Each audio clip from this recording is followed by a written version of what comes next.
Hey, if you like your bets quiet and surgical, we've got Colonial. If you like your bets loud and chaotic, we've got Nashville Super Speedway on concrete under the lights. And if you like your bets with maximum sweat, we've got playoff hockey tonight and the West Finals rolling on.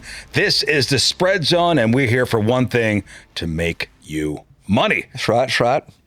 It is the Spread Zone presented by FanDuel Sportsbook. I'm Riz. There's Tim McKernan, Anthony Stalter. We are recording Wednesday, May 27th, noon Central. That matters because lines can move fast. All lines are FanDuel. Check the app before you hit place bet. And as always, what you can afford, don't chase. If it stops being fun, Anthony, stop. Will do. It's great advice. That's great advice for anything, Riz, quite frankly. Yeah. All right. Where was that advice 20 years ago? Yeah. All right, so we'll talk NHL, NBA, we'll talk PGA, and then we'll talk NASCAR. I first want to start with a recap, as we always do, with Tim McKernan. How did we do last week? Or how did you do last week? Yeah, I mean, it's so chalky, but I liked the play, Riz, and that was Scotty Scheffler at the Bayern Nelson. I hated doing it, but the man won by like 12 strokes in 2025, and he was there. Don't get me wrong. If anything, going into Sunday, I would have thought he would wind up winning it. He was trailing Siwoo Kim, who's had a very good 2026 going in, and unfortunately, it was neither Siwoo Kim or Scotty Scheffler who wound up winning it. This was a bit of a surprise win, even though we're talking about a recent major champion. It was Wyndham Clark winning. Wyndham Clark shooting a 60 in the final round. That's big boy poker there, brother. And that was able to get him the win. He went into the round tied with Scheffler for second, and he wound up winning fairly comfortably by 3 strokes. Siwoo Kim finishes second. Scotty Scheffler finishes third. Both of us were throwing darts on Pearson Coody. Yes. You were on Pearson Coody. I was on Pearson Coody. This guy can play. He was lurking. He finished top 20. He finished 19th. But it was Wyndham Clark with the win. So Scotty Scheffler, going back to the Masters, has these kinds of numbers, and it just shows the kind of dominance that this guy has. It doesn't have the personality of Tiger Woods, but the results are something to behold, and he's only won one time so far this year. Third last week at the Bayern Nelson, T14 at the PGA, second at the Cadillac Championship, second at Heritage, second at the Masters. That's 4 top 3 finishes, 1 top 15. The guy is just something to behold, but he doesn't have a win. For the record, he is not participating in this week's Fun and Games. The Memorial the following weekend, and then we will get to the U.S. Open in the middle of June. So he'll be playing then. Yeah, so we'll talk Colonial in just a bit. Yes. I do want to get to the NHL and NBA finals or playoffs first. We got 2 teams who've already punched their card to the finals. Yes, sir. Which means our bet that we loved of the Hurricanes and Avalanche is dead, Riz, because the Avalanche, in a shocking development, swept out of the Stanley Cup playoffs. And I don't know if you wrote this down, but we were talking about before the podcast. I do think we had the under 5.5 games yes, played. I believe we did. In that hurricane, and we got it right. Vegas. The process might have been wrong, but we're a results-oriented business. We got it right, though, with the number of games. Because we thought that the Avalanche would beat VGK in 5 Yeah, I figured, let's start here. What went wrong for the Avalanche? Not having Cale Makar in the first 2 games was devastating. And I think if you got the coaching staff a little liquored up, they probably would have admitted that they thought they were going to beat Vegas without Cale Makar even playing. And then you get him in the Stanley Cup, and he's healthy, and he's ready to rock, Tim. Instead, his presence, his lack of presence in game 1 and 2 really suffered. And then they brought him back for game 3. They jump out to a 3-0 lead after the first period. That was it. That was the game. Even though they were down 2, you win that game, you finish off the 3-0, we're fine. Yep. Instead, Vegas comes all the way back. McKernan takes an 89-mile-per-hour slap shot off the side of his knee. He's hobbled for the rest of the third period, in which Vegas completes their comeback. They win. And then going into Game 4, which was played last night, we're recording on Wednesday, Riz. Last night, Tuesday, Game 4, Vegas completes the sweep, and shocking. But I do believe we cashed that one. The other one is still up for grabs here. Montreal and Carolina. We got a game tonight over at Bell Center in Montreal. You ever seen a game up there? No, I hear it's incredible. Man, tight though. aisles, loud ceiling. Oh, you been? No, I've driven outside it though. Oh, okay. Hey, that counts. He's heard. I've watched plenty of games on TV. I would legitimately love to go see a game in that building. I had a buddy who went up there this season to go see the Canadiens play. He says it's unbelievable. It is an unbelievable atmosphere to see a game. I asked this question on the program that I host, and I'm curious what your opinion is as a Knicks guy. Yes. And now we got the Canadiens. I mean, we got two blue blood franchises in their respective leagues in the mix. Now, I don't think anybody deep down thinks the Canadiens will win, but who knows? I mean, they've already surprised with what they've done. Carolina leads the series 2-1. This thing's up for grabs. Thing's up for grabs. Is it fair to say that the Knicks winning, and I realize you're biased, and maybe we're biased because we're in the U.S., would be the bigger story than the Canadiens and a Canadian franchise winning the Cup for the first time in 33 years? But the Canadiens are like, that's like Alabama in college football. It's like Yankees and MLB, Cowboys, and I realize you got the Leafs. I'm rooting personally for Carolina in this series to win. I don't know. What do you think, Anthony? I think you got to go with Montreal. Would it be bigger than the Knicks winning the NBA Finals? I do, and that's not. I'm trying not to shortchange the Knicks team that has gone. Hasn't won 25 years. It's been since they won. Since they've been to the finals. Last time they won was 73. The last time they won was 73. Last time they won the finals was 99. And it was against the Spurs, which was a possibility of a rematch. And that was that shortened season. That was kind of weird. Those and even the Knicks making the finals that year, there was no chance of them beating the Spurs. Yeah. It was Tim Duncan and David Robinson who won that for the Spurs. I think I got to go with Montreal. You figure if like the Yankees went on such a long run in which they hadn't won a World Series, like Montreal hasn't, and then they win one. I think that would be the bigger storyline. Knicks winning is. So when I asked this question on my program, I was laughed out of the building for even asking. Oh, really? So I'm glad to hear you at least gave it.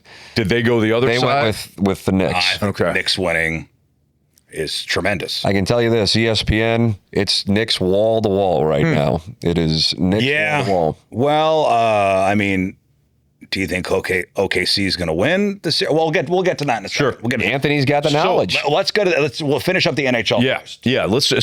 Because I think there is so much value when it comes to the NHL in looking at some of these Stanley Cup futures. What do we got? Give me same guy who really did not love Vegas. I thought Utah was going to beat them in the opening round. And Utah didn't give them the series. Tight, man.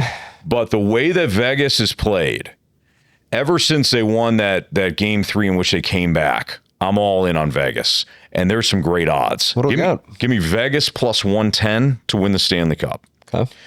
Give me Vegas plus 152 to beat Carolina in the Stanley Cup. That's the current matchup. Okay. So we actually don't even need to do the plus 110 on Vegas. We could just play Vegas plus 152 against Carolina if you think Carolina is going to advance. It's plus 900 for Canadiens to win. Okay. Really?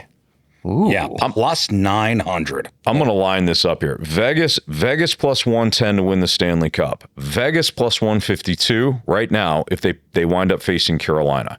In Vegas, even this number is sweet. Vegas minus 137. If they got L'Habitant? If they get the Habs. Wow. So I'm lining up those three right off the bat. Now, everything's going to start to trend down. You're not going to get these numbers if you don't act fast. So that's part of the futures appeal. But I love that a lot. I think Vegas wins it all. You boys gave the numbers for Vegas winning, which is plus 110, Canadiens plus 900. What are the Hurricanes? Even. Plus Hurricanes are still, wow. Our partners at FanDuel. Even though Vegas is already in, and Carolina's got to win. Yes. Too. Carolina to not win is minus 128. Huh. I would also take that. Well, I thought I was going to get some value on Carolina winning the Stanley Cup. No, sir. I think all the value is with Vegas. Yeah, they're already in the dance. I get maybe a little bit of a long layoff wouldn't be great. But line up, I would just line up everything Vegas. Single plays. I love that. And they were a buzzsaw. An absolute buzz. And the way that they, Jamie Rivers, former Blues defenseman who's on our show locally here, he broke it down so well. He said the way that Vegas crowded the house in front of the net and forced everything to come from the outsides for Colorado, that was just a thing of beauty. And they're going to take, I would assume they're going to take a similar approach if they face Carolina. Mm-hmm. And the way Carolina likes to pressure constantly, I think that could be a short series too. Wow. So give me Vegas across the board. How about that? If you're listening today, again, this is Wednesday, recording this at noon. Tonight's Hurricanes Canadiens game. Anything on tonight? I like Montreal plus 132 on the money line. I think they get at least one at home in that environment. I also would look at the over 5.5. Montreal didn't have a bunch of shots in Game 3. Yeah. And it was like so, ridiculously. Like It's unbelievable.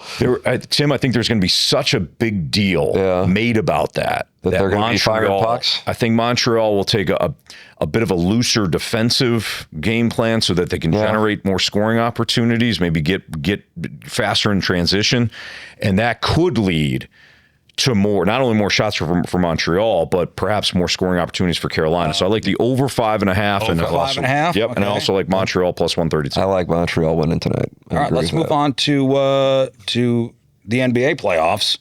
So pivot to San Antonio, the Frostbank Center, where it's part basketball game, part pressure cooker. Tomorrow is game 6. Game 6. OKC leading the series 3-2. Give me the Spurs minus 3.5. I don't think this series is over with. Yeah. Every time you think OKC has grabbed hold of the series, San Antonio has come back.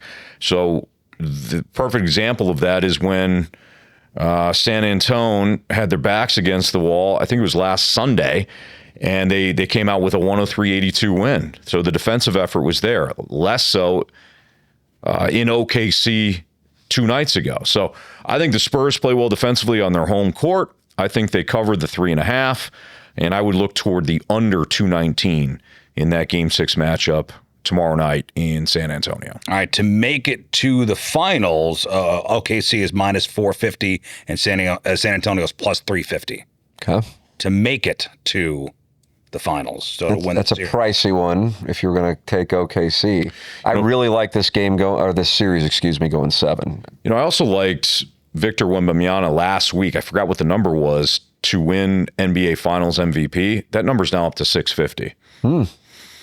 So if you think the Spurs can get back into this, and I do, plus 650 for Victor Wembanyama to win the NBA Finals is juicy. Yeah. Okay, so intriguing. Finals. If you're looking at the finals now, the Knicks have won 11 games in a row. 11 games in a row, and I think by the widest margin of points, I think in the history of the NBA. Are they the team to beat? I don't think so. I still think the Knicks are a really good team. The fact that they have... Are they the third best team in the playoffs right now? I think so. Yeah, I think you'd probably get a consensus from that. I know you don't like hearing that. Well, just the way they've won their series leading up to the finals. I mean, it's unbelievable. Yeah. I just think it's the battle to... Whoever comes out of the West is going to be extremely battle tested. And there's just the Knicks are a great team. The Thunder are built in a similar way, but yet they're built a little bit better, and they've got the NBA Finals experience. Were the Cavaliers just bad? I mean, they were resting the Knicks were resting their starters in the fourth quarter. That was something else. I didn't expect Cleveland to get past Detroit. Good for them, but Cleveland. There are times where offensively they play pretty. Then there's times where what are we watching here? That Game 4 matchup was terrible. Oh my goodness, that was. I mean, the Knicks fans took over the building. Yeah. I gave you that stat last week, and we'll see how it plays out here with Montreal and Carolina with regard to a team going 7 games in the NHL Stanley Cup playoffs and then playing a team that had a bunch of rest, like we see with Montreal and Buffalo and then Carolina with all the rest they've had. And the team that played the 7 games being 7-1 since 2000 against the team with all the rest. In the NBA, it is the opposite. Extended rest generally provides a significant advantage in the NBA playoffs with heavily rested teams, meaning 5 or more days off, historically winning the vast majority of series. Since 1984, in a series where one team had at least 5 days off and their opponent had only 1 day of rest, the better rested team holds a 48-17 record. Wow. How about that for your Knicks? How about that for your Knicks? Wow, that's looking good for Game 1 at least. Yeah, right. Teams with 3 or more days of rest consistently outperform those navigating tight schedules. And speaking of Game 1, despite the myth that extended time off leads to sluggish starts, rested teams perform exceptionally well in openers. Teams coming in with 5+ days off have gone 42-23 in Game 1s, often posting higher scoring margins than in Game 2. So there is your I feel like point. when you're this far into the playoffs, that does make a lot of sense. It would make a lot of sense, yes. But I would think that's the case for the NHL, and yet it's the inverse. Yeah. Go figure. All right, well, we got some exciting games to look forward to. Yes, sir. Yeah. I'm looking forward. Honestly, I'm looking forward to both whoever the matchup is in the NBA Finals, as well as the Stanley Cup Finals. I think both are going to be great. You can't go wrong there. All right, let's take a break. We'll come back and we will talk the PGA Tour, the Colonial event, the Charles Schwab Challenge. It is the Spread Zone presented by FanDuel Sportsbook. All right, fellas, welcome back to the Spread Zone presented by FanDuel Sportsbook. We trade chaos for chess. Talking about, being in San Antonio for NBA playoffs. We're going to stay in Texas. Yes. But this week, it's Fort Worth. It's the Colonial Country Club. Hogan's Alley is what they call it. So tell me about this course, Tim. Riz, the Colonial is an event here where you're not necessarily going to get all of the best players. They're kind of in we'll pick and choose mode until the Memorial. But the field is an opportunity for some fairly big names to participate. Last year, you found the winner coming out in a big way with Ben Griffin, who began a heater in his performance, winning at 12 under. So it's not the shootout that we had last week. 12 under is a respectable score. So you're not going to see crazy low numbers like we knew we were going to have at the Byron Nelson last week. Scheffler, I believe he was 33 under in 2025. Wyndham Clark got to 30 under last week in his win.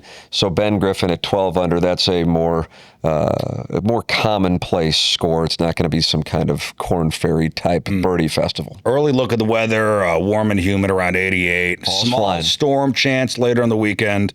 Cut is top 65 in ties after Friday. And I guess the Colonials had a major facelift.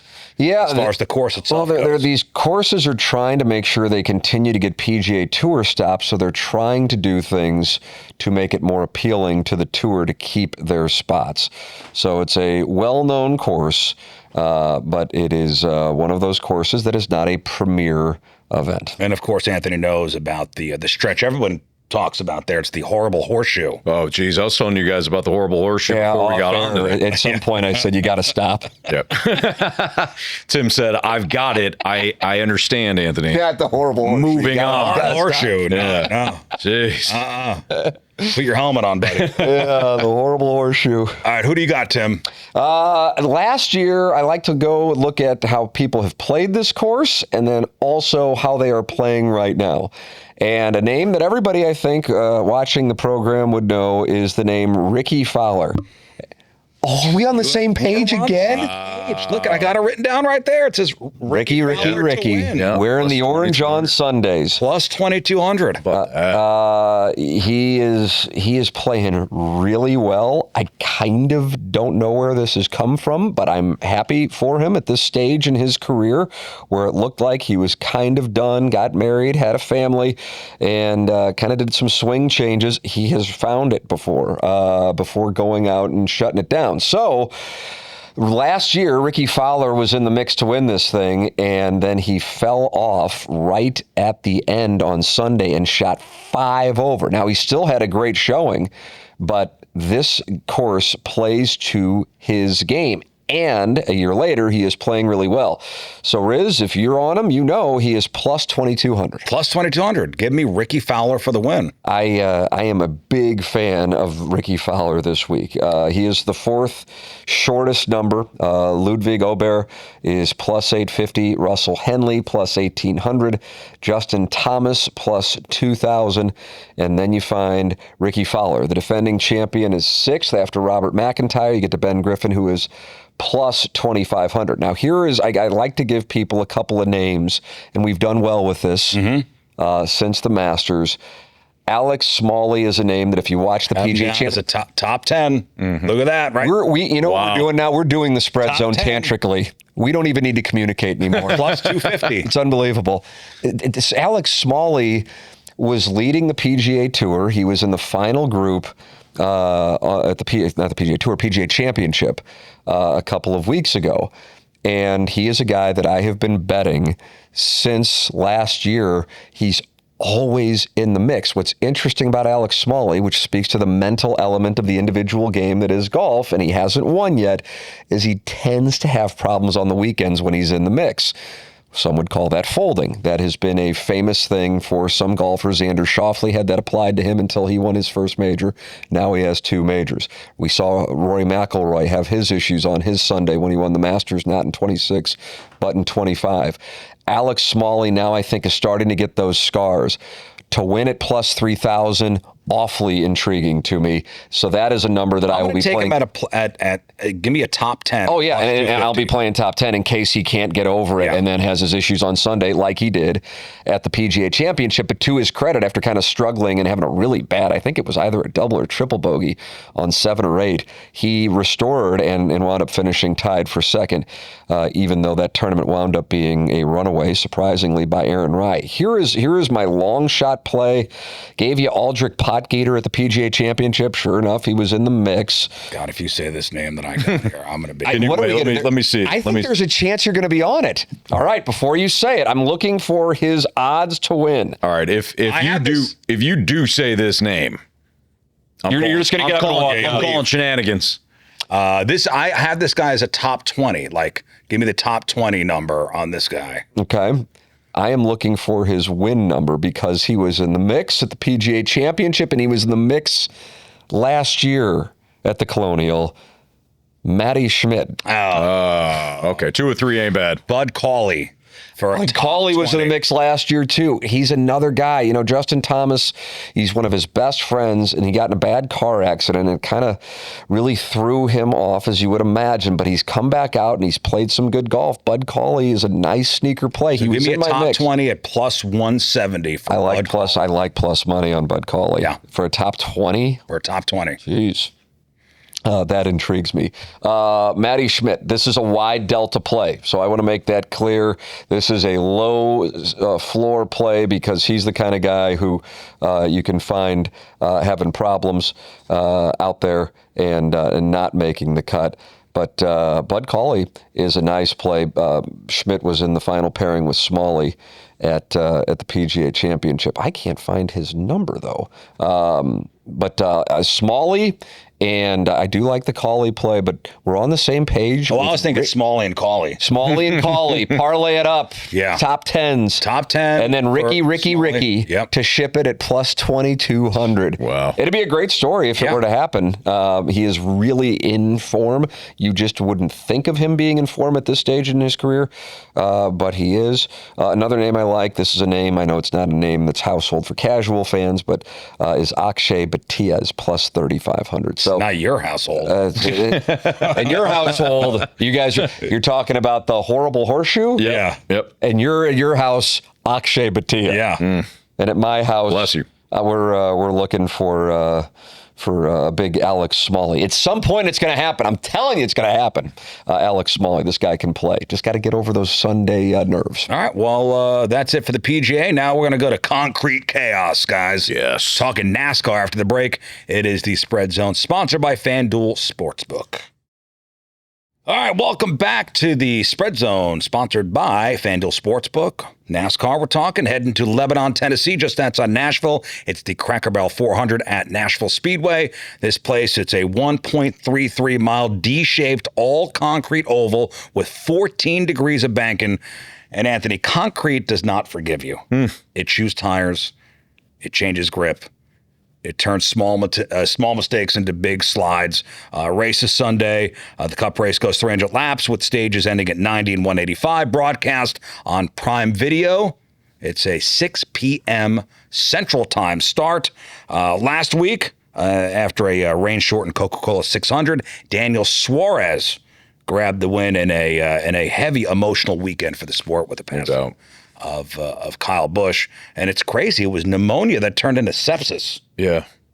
So, not to get too deep here, but when my son was born, he had a procedure in which it required him to have surgery, and he was a newborn, and he was septic, and is the first time I ever heard of the word. First time I understood the magnitude of it's not good. How serious it was, and he was at Children's Hospital for 2 straight weeks. So it's a blood infection, and it is when your white blood cells start attacking your organs. Yeah. So just a tragic loss to, obviously the Busch family and NASCAR overall. He was just an incredible driver. Yeah. And, obviously a dad and a husband. And 41 years old? 41 years old. The most wins younger than us across all the NASCAR series. Yeah. My heart breaks for his entire family. All right, so the Cracker Barrel 400 card for me, outright winner Denny Hamlin to win at plus 470. On concrete, I'm buying the veteran rhythm, and I want the guy who could manage long runs when everyone else starts skating.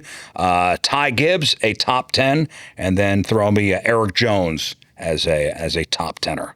So that's it. 3 clicks, winner, 2 finish position tickets, no 20-leg nonsense, and that's it for me.